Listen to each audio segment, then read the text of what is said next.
John was a terror as a young man. He became a director, I think he was 23 or 24 years old. And he worked as an assistant, I think, to Bob Mulligan and Sidney Lumet, one or two others. And he was really, a terrible infant in the sense that he was recognized immediately as one with talent. And he was certainly the youngest of the group. And John had a dominating personality. He always knew exactly what he wanted, and he was skilled in the sense that he had a great eye. And once after finishing a show, the great Hollywood director William Wyler, not Billy Wilder, but William Wyler, called him and introduced himself and said, young man, you have a great eye. And I mean, that's quite a compliment from a great director. But John was very tough. He knew specifically what he wanted, and he rubbed people the wrong way frequently, but he got what he wanted.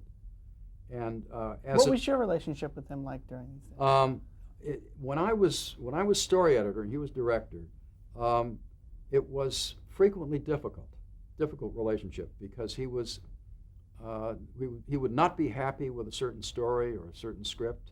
And therefore he was very curt with me. But that was the nature of the guy. I understood him, I worked well with him, and we became professionally friendly. And we were honest with each other. I was in the booth one night when he was directing a Clifford Odets play that we had adapted, and it was very good. And so I congratulated him afterwards, and he said the dress rehearsal was better.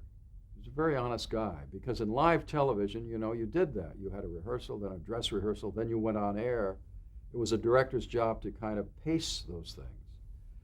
But as the years went by, and I saw John quite frequently after Playhouse 90, and we became very, very friendly. And in the last few years, I saw him quite often.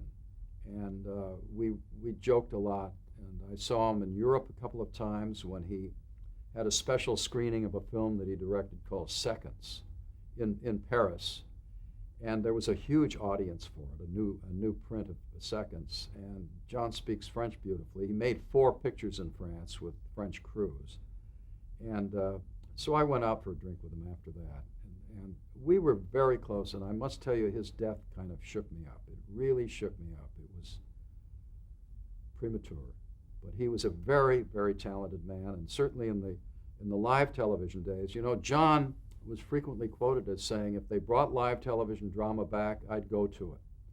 He loved it. He loved it because he sat in the booth. The director was in control. There was no post-production. The director called the shots, camera 1, camera 2, camera 3, camera 4. In other words, the editing of the show was in the director's hands. All aspects of the ongoing show were in the director's hands.